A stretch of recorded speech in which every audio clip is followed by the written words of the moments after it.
반갑습니다. 예, 오늘 공부담하고 경강 들으셨는데 너무 잘하죠? 명절 지내고 바쁜데 그 준비할 시간도 얼마 없었을 텐데 평소에 공부를 해놓은 실력으로 며칠 사이에 이렇게 또 훌륭한 공부담하고 경강을 해주신 것 같고, 오늘 공부담하고 경강을 찍어서 유튜브에 같이 올려가지고 다른 분들이 이제 또 준비할 때도 참고하시면 좋을 것 같고, 이렇게 열심히 공부하는 분들이 우리 교당에 있다는 것도 자랑도 좀 해야죠. 괜찮겠죠? 이제 설교는 교무가 교도님들한테 이렇게 전해주는 이야기가 아니고, 사실은 교무가 어떻게 공부하고 있는지, 무슨 생각으로 살아가는지 이렇게 검증받기도 하고, 또 이런 공부가 있으니까 같이 공부하십시다 이렇게 권유하는 그런 내용을 전해드리는 거라 이렇게 생각을 합니다. 그래서 오늘은 저는 이 행복에 대해서 생각을 하고 어떻게 공부를 해나갈 건가 이렇게 연마를 하다가, 행복의 기점은 어디인가 이런 주제를 가지고 말씀을 드리려고 합니다. 다들 행복하신가요? 대답이 그렇게 크지는 않네요. 행복을 그냥 대답으로는 안 하고 마음속으로만 그렇게 생각하고 계시는가요?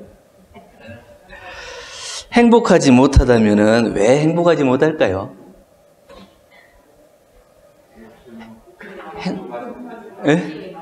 욕심이 많아서? 행복이 무엇인지 몰라서 행복하지 않은 사람은 없죠. 행복이 어떤 것이다 하는 것을 모르는 사람은 없을 거예요. 그러나 너무 잘 알기 때문에 오히려 행복하지 못하는 경우가 많은 것 같아요. 자기가 이만큼은 돼야 행복하다 하는 설정을 미리 해놓고 그것이 이루어지지 않기 때문에 나는 행복한 사람이 아니다 이렇게 생각하기 때문에 행복한 가운데 행복하지 못한 생활을 하고 있는 경우가 많다는 거죠. 행복은 각자가 느끼고 또 추구하고 이런 것이 서로 다르죠. 다른데 내가 행복하기 위해 다른 사람의 행복을 조장하려고 해서는 안 돼요.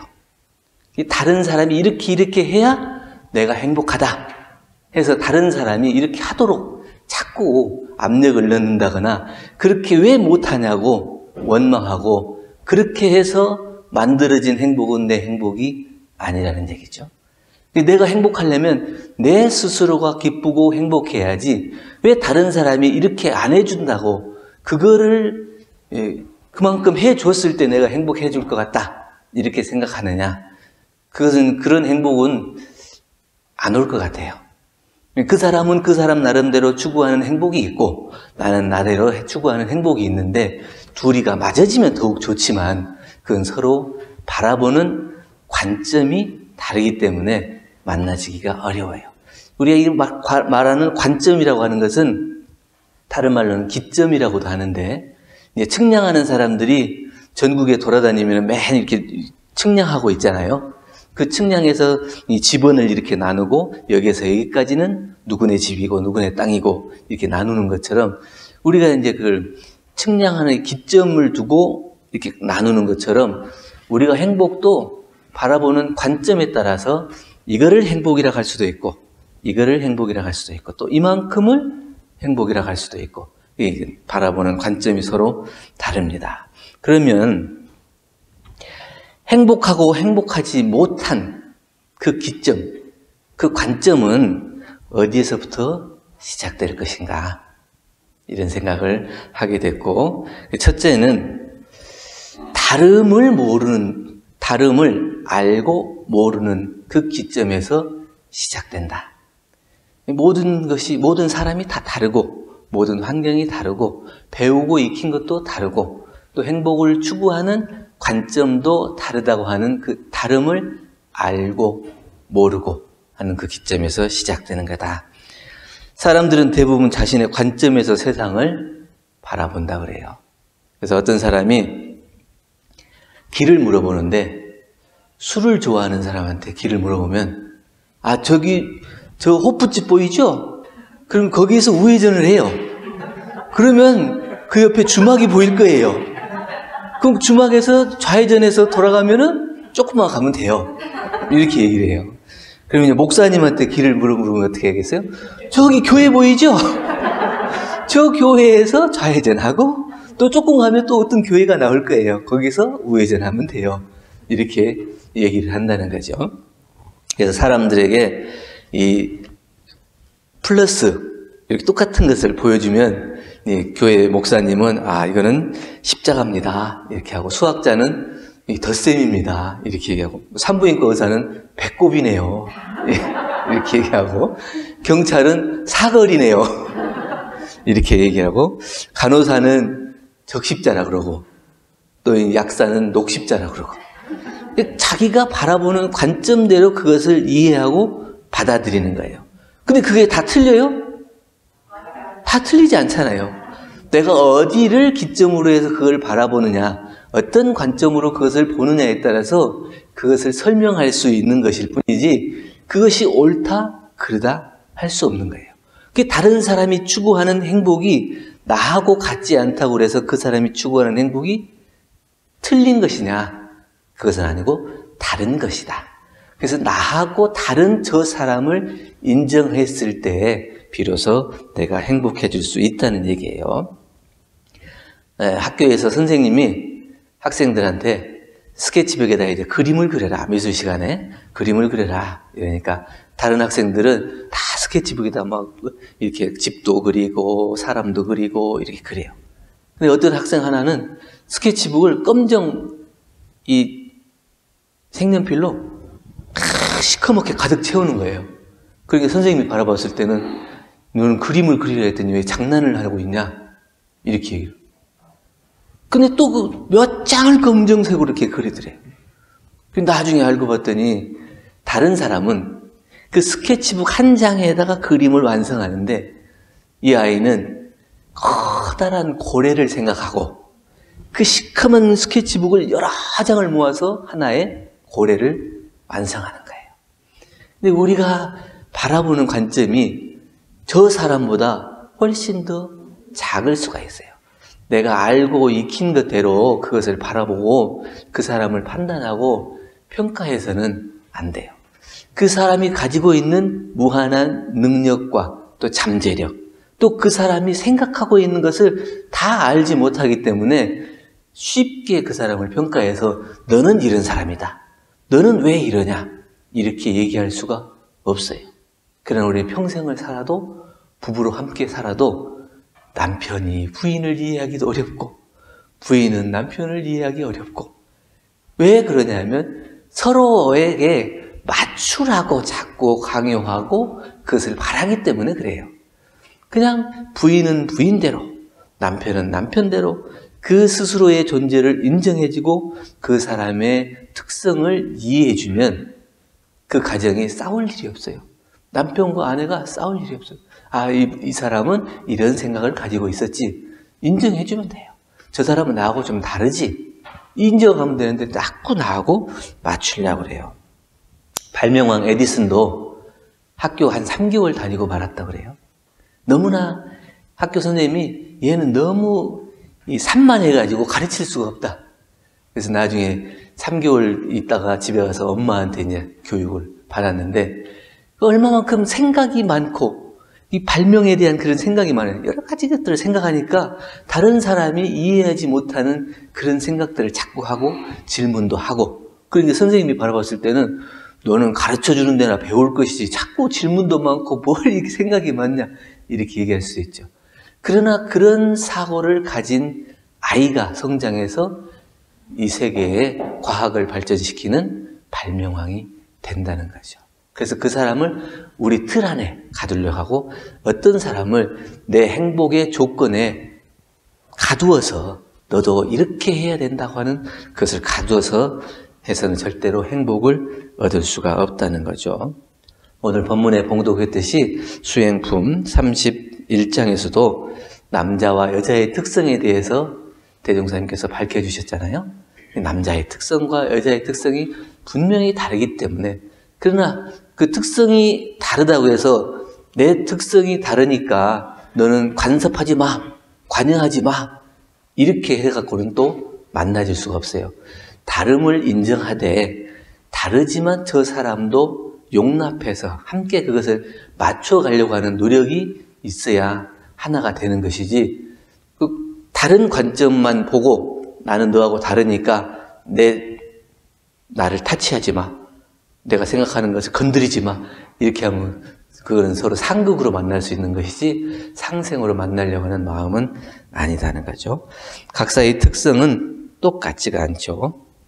그러나 이 세상이 모든 것이 서로 특성이 다르기 때문에 하나가 된다고 생각합니다. 똑같지 않기 때문에 하나가 되는 거예요. 만약에 똑같으면 그 속에서는 은혜와 감사가 나오기가 힘들 것 같아요. 내가 가지고 있는 것을 저 사람이 가지고 있어요. 그럼 저 사람에게 내가 굳이 도움을 요청하거나 아쉬운 소리를 할 필요가 없죠. 내가 없는 것을 가지고 있는 사람에게 내가 이것 좀 도와줄 수 있어? 부탁할 수 있어요.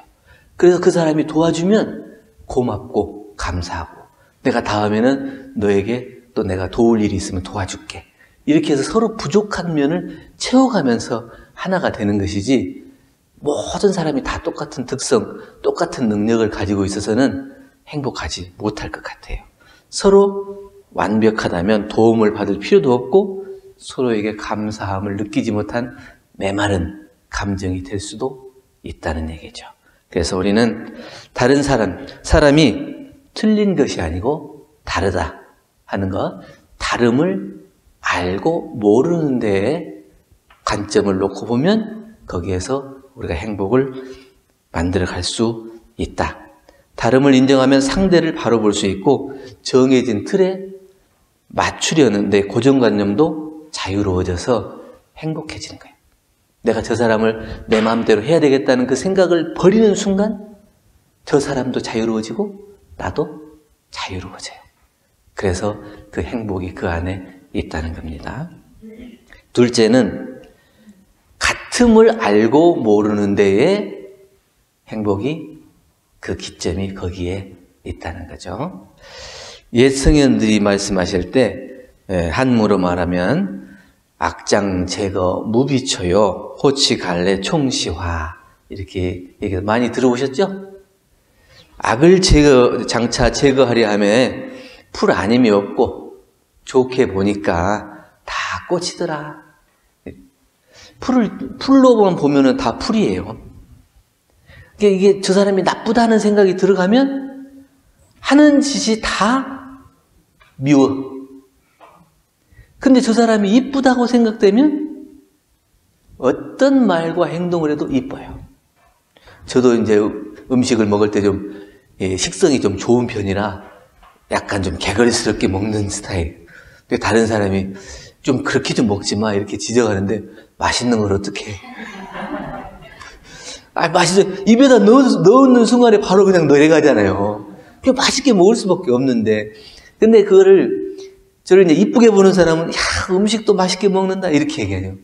근데 저를 이렇게 밉게 보는 사람 같은 사람은, 음식을 저렇게 먹냐? 참, 양반스럽지 못하게, 촌스럽게 먹냐? 이렇게 얘기할 수 있죠. 그럼 제가 먹는 것이 촌스러운 거요, 이뻐 보이는 거요. 그 기준이 없어요. 어디에 있어요? 내가 그것을 정해놓고 있는 거예요. 이쁠 때는 다 이뻐 보이고, 미울 때는 다 미워. 그게 자꾸 이것을 가르고, 나누고, 상대를 나누다 보면은 좋은 것과 안 좋은 것이 존재하게 되는 거예요. 그래서 이것을 나누지 않는, 모든 것이 다 같다고 하는 그 생각을 깨우치면 행복이 그 안에 있을 거다.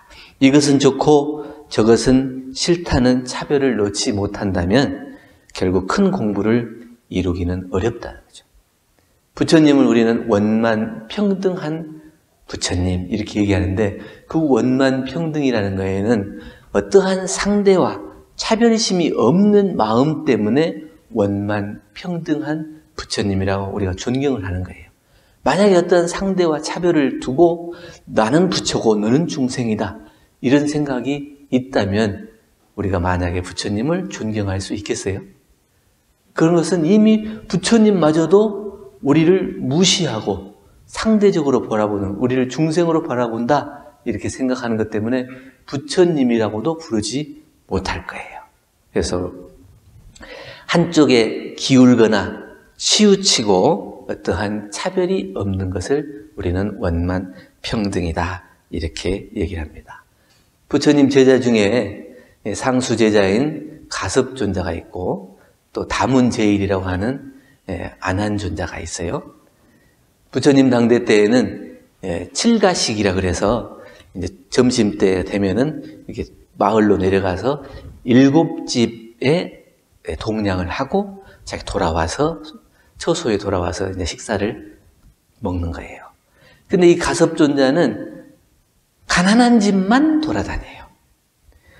저 사람들이 이번 생에도 가난한데 복을 짓지 않으면 다음 생에는 또 가난한 사람으로 태어나지 않겠냐? 이래서 가난한 집만 돌아다녀요. 근데 안한존자는 또 부잣집만 돌아다녀요. 이 사람들이 이번 생에는 부유하지만 복을 짓지 않으면 반드시 다음 생에는 가난하게 될 거다. 그러니까 부자여도 복을 지어야 된다. 부처님께서는 부잣집이나 가난한 집이나 구별하지 않고 7집을 걷고 돌아오시는 그 차별을 두지 않는. 그러니까 다 각각의 이유와 뜻이 있지만 부처님께서는 어떠한 차별과 상대도 두지 않는 그 마음으로서 우리를 바라보고 거기에 공부를 지도해 주시는 그런 마음이 있다는 겁니다. 우리가 같음을 알기 위해서는 차별하지 않는 것이 아니라 원래의 차별이 없다는 것을 알아야 돼요. 저 사람을 차별하지 않기 위해 공을 들이고 노력하는 것은 힘들어요. 이미 차별되어 있는 세상에서 차별이 아니라고 자꾸 그 차별이 없는 점을 발견하려면 얼마나 힘들어요. 본래의 차별이 없는 것을 알아야 비로소 진정한 차별이 사라지는 거예요. 그런 점에 있어서는 우리 노선교단 교수님들이 굉장히 그 공부가 높은 것 같아요. 제가 어제 이제 그 청소하면서 그 계단 밑에 내려가시다 보면 화분이 있잖아요. 화분이 몇 개 있는데 화분이 참 보기 좋지는 않잖아요.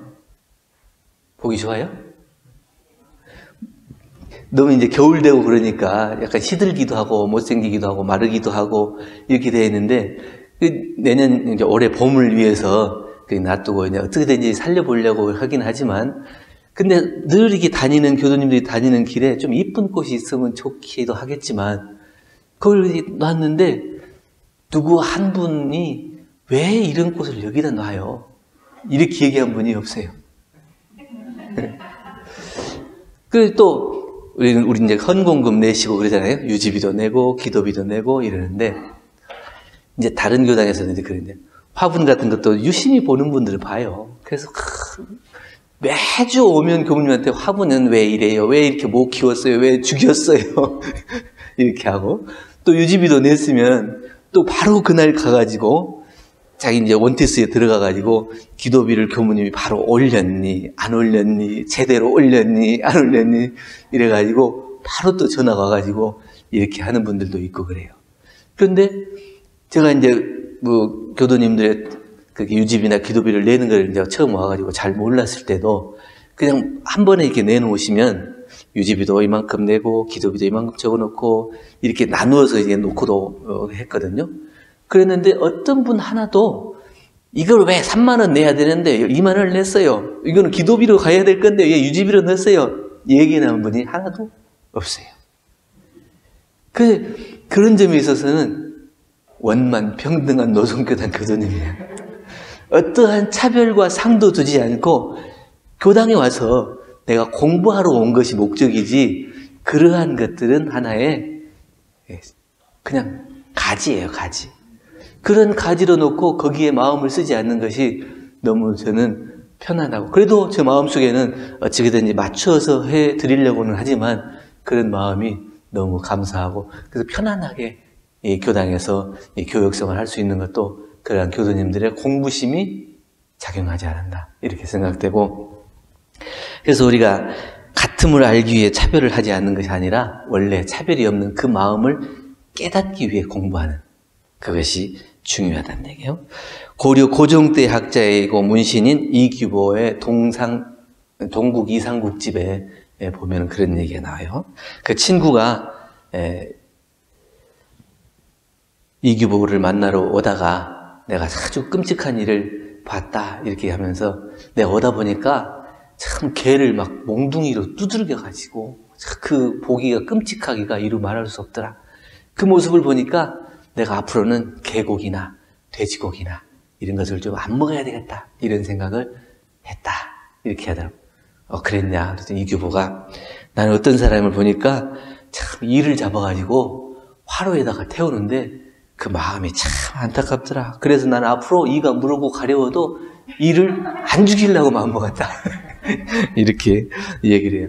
그리고 이 친구가 개하고 돼지는 큰 동물이라 그렇지만 이는 우리가 해롭고 그런 것이라 잡아도 되는 것인데 그걸 보고 나한테 그런 농을 하냐 이렇게 하니까 개하고 돼지하고 이하고 생명이 다르냐? 똑같은 거래. 생명이라고 하는 것은 다 똑같은 것인데 개의 목숨은 소중하고 이의 목숨은 소중하지 않냐? 그런 마음으로 우리가 그것을 바라보라는 얘기예요. 그래서 꼭 그 이를 죽이고 안 죽이고 하는 것이 문제가 아니고 그 작은 미물 하나라도 소중한 생명이라고 하는 그것을 그런 관점으로 바라봤을 때 이 세상이 은혜롭고 밝은 세상이 된다는 것이지, 그리고 우리가 꼭 큰 사람, 훌륭한 사람만 존경받아야 되고 또 좀 못 살고 좀 어리숙한 사람은 존경받지 않으면 안 된다 이런 생각을 가져서는 안 된다는 얘기예요.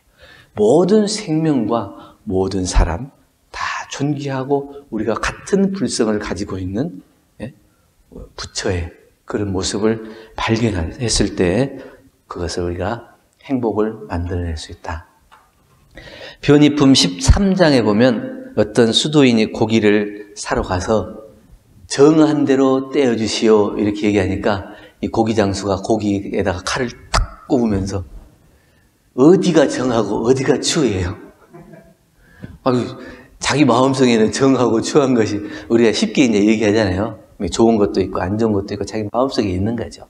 고기를 사러 갔어도 좋은 대로 띄워주세요 이렇게 얘기하는. 그럼 고기 장수가 생각했을 때는 어디가 좋고 어디가 안 좋아요? 다 똑같은 고기예요. 근데 우리 마음속에서 그러한 상대되는 마음을 지었을 때는 결코 그 불성을 회복하기가 어렵고 자기가 찾는 행복을 얻지 못한다는 거예요. 우리 마음속에 깨끗한 데가 있어요? 더러운 데가 있어요? 없어요? 좋은 사람이 있어요? 싫은 사람이 있어요? 없다고는 하는데 진짜로 없는 것인지.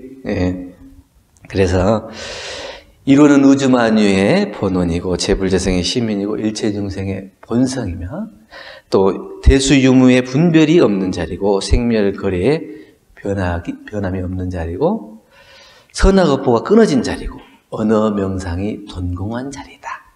그래서 이 이론의 자리를 깨친다면 모든 것이 차별과 변함이 없는 그 불변의 자리, 같은 자리를 우리가 알았을 때 비로소 이제 행복을 만들어간다.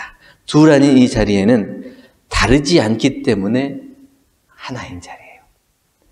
그 모양과 색깔과 이런 것은 다를 수가 있지만 그 본래 우리가 가지고 있는 그 속성, 불성, 이것은 이 우주만유가 다른 것이 아니죠. 이 법신불 이론상이 내역은 사은이고 사은의 내역은 우주만유라면 우주만유에 벌려있는 모든 것이 다 저 법신불 이론상과 둘이 아닌 것이고 둘이 아니라면 하나이죠. 하나이기 때문에 우리는 부처로 모시고 그 안에서 행복을 구할 수가 있다 이런 얘기죠. 그리고 이제 다름과 다르지 않음, 같음을 우리가 바라보는 관점에 따라서 행복이 만들어지는데 다름을 알고 또 같음을 알았다 하더라도 내가 그 다름과 같음을 실제로 실행하느냐 못하느냐, 이게 이제 세 번째 행복을 만드는 기점이 될 것입니다. 대종경 전망품 9장에 보면 근래 인심을 보면 공부 없이 도통을 꿈꾸는 무리와 노력 없이 성공을 바라는 무리, 또 준비 없이 때만 기다리는 무리와 사술로 대도를 조롱하는 무리와 모략으로 정의를 비방하는 무리, 이런 분들을 다 뭐라 했냐면 낫도깨비다, 이렇게 얘기를 했어요. 낫도깨비가 뭔지 아세요? 이 본문에서 밝혀주신 것처럼 정당한 노력과 정당한 가치로서 자기가 그것을 얻어야 돼요. 정당한 노력과 수고를 들여서 그걸 얻어야 되는데, 그러지 않고 거저 얻으려고 하든가, 아니면 이게 정당하지 못한데 부정당한 방법으로 그것을 얻으려고 한다거나, 또 자기가 꿈꾸는 것을 얻기 위해서 노력을 그만큼 해야 되는데 하지 않고 얻으려고 한다거나, 이런 것들은 다 낫도깨비에 불과하다 그랬어요. 글을 읽는다 해도 성현을 보지 못하면 지필의 종이 된다. 우리가 경전을 읽잖아요. 대종경도 읽고 또 정산중산의 법어도 읽고, 경전을 읽는데 그 경전에서 이 성현의 뜻을 확실하게 알고 그 뜻에 내 마음이 합해지지 않으면 그냥 지필의 종이 돼서 오늘은 몇 장을 읽었다, 오늘은 몇 장을 읽었다, 이 자기의 수량만 채우는, 오늘은 1시간을 법어봉독을 했다, 오늘은 법문사경을 2시간을 했다, 이게 자기의 시간만 채우는 것이지 그 속에 갈마져 있는 성현의 말씀을 내가 마음에 새기고 실행으로 옮기는 데까지는 되지 않는다는 얘기죠. 그래서 학문을 하면서도 실천이 없으면 입으로만 하는 참선이라 그래요. 그것을 설선 그런다고 하더라고요. 이 설선. 그러니까 우리가 법문을 오랫동안 들으면 귀만 붙여. 또 말만 잘하면 뭐래요? 입만 붙여. 어떤 사람이 극락에 가보니까 방이 여러 개 많이 있다고 하더라고요. 방방에 가보니까 어떤 데는 귀만 몽땅 쌓여있는 데가 있고, 어떤 데는 혀만 몽땅 쌓여있는 데가 있고, 이 자기가 실행으로서 하지 못하고 그냥 듣기만 잘 듣고 말만 번지르르하게 하고, 그런 사람은 극락에 가더라도 귀만 따로 가고 혀만 가고 자기의 몸과 마음은 어디로 가요?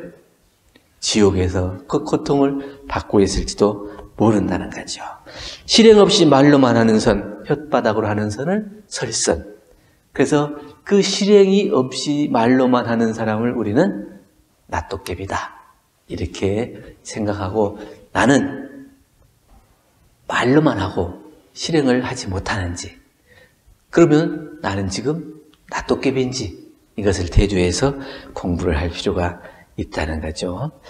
정산중산의 법어 원리편 9장에서 보면 견성의 5개 단계에 말씀해 주셨는데, 첫째는 만법귀일의 실체를 증거하는 것이고, 둘째는 진공의 소식을 아는가, 셋째는 묘의의 진리를 아는가, 넷째는 보림 공부하는 것, 다섯째 마지막으로 대기대용으로 활용합니다.